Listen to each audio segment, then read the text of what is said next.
نحمدہ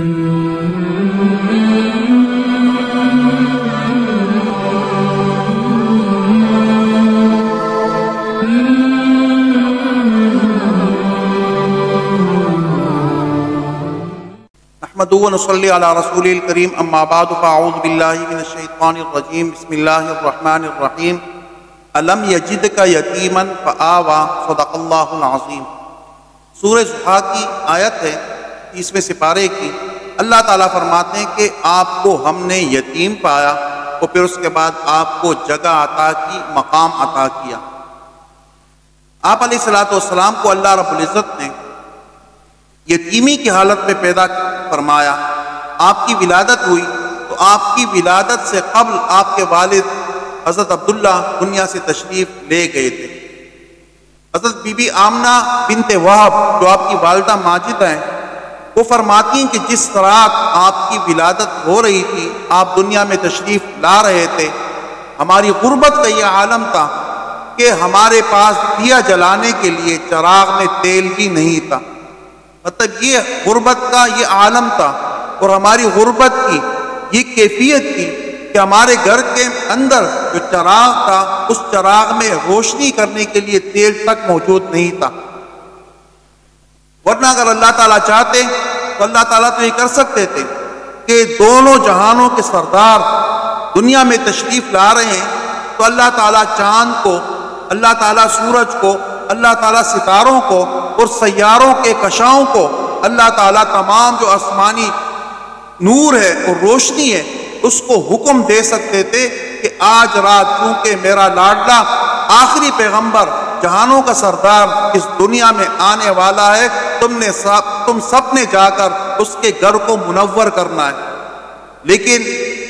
اللہ تعالیٰ کا جو ایک حکمت تھی اس کام میں وہ یہ تھی، چونکہ آپ دنیا میں یتیمی کی کیفیت میں اس لیے تشریف لائے، یتیمی کی حالت میں اس لیے آپ کو لایا گیا کہ یتیموں کا سر اور غریبوں کا سر، مسکینوں کا سر اللہ تعالیٰ نے بلند کرنا تھا۔ آپ کی ولادت کے ساتھ ہی یتیموں، مسکینوں، فقیروں اور غریبوں کو اللہ تعالیٰ نے ایک عزت دینی تھی، ان کے لیے فخر کا مقام بنانا تھا کہ اگر کوئی غریب ہے، کوئی مسکین ہے، کوئی فقیر ہے یا کوئی یتیم ہے، وہ کل یہ نہ کہہ سکے کہ میں تو غریب ہوں، میں یتیم ہوں، میں مسکین ہوں، میرا تو کچھ بھی نہیں ہے۔ اللہ تعالیٰ نے فرمایا اگر آپ غریب ہیں، یتیم ہیں، مسکین ہیں، فقیر ہیں تو وہ جو در یتیم حضرت آمنہ بنت وہب کے گھر میں تشریف لا رہے دو جہانوں کے سردار، وہ بھی تو یتیم ہیں، وہ بھی تو غریب ہیں۔ ان کی غربت کا تو یہ عالم ہے کہ دنیا میں تشریف لاتے وقت ان کے گھر میں چراغ میں تیل تک موجود نہیں۔ حضرت آمنہ بنت وہب جو آپ کی والدہ ماجدہ ہے، وہ فرماتی ہیں کہ آپ تہجد کے وقت دنیا میں تشریف لائے اور آپ کی تشریف آوری کے ساتھ ہی جو میرا گھر پورا ایک اندھیرے میں ڈوبا ہوا تھا، میرا پورا گھر روشن ہو گیا۔ اور اس وقت کی جو دو بڑی بڑی سپر طاقتیں تھیں، ایک فارس اور ایک کسرا اس کے جب آپ کی ولادت ہوئی تو اس رات کسرا کا جو محل تھا اس محل میں دیواروں کے اندر دراڑیں پڑ گئی اور اس کے جو 22 کنگرے تھے اس 22 کنگروں میں سے 14 کنگرے ٹوٹ کر گر پڑے۔ اسی طرح فارس کا جو آتش کدہ تھا، جو ہزاروں سال سے اس کی آگ جل رہی تھی اور لوگ ان کی عبادت کر رہی تھی، آگ کو پوج رہی تھی، اس رات جو ہزاروں سال سے جلنے والی آگ تھی وہ آگ کی ایک دم بجھ گئی۔ گویا کہ اللہ تعالیٰ کی طرف سے یہ پیغام ان دو سپر طاقتوں کو اللہ تعالیٰ نے دے دیا کہ آج کے بعد تمہارے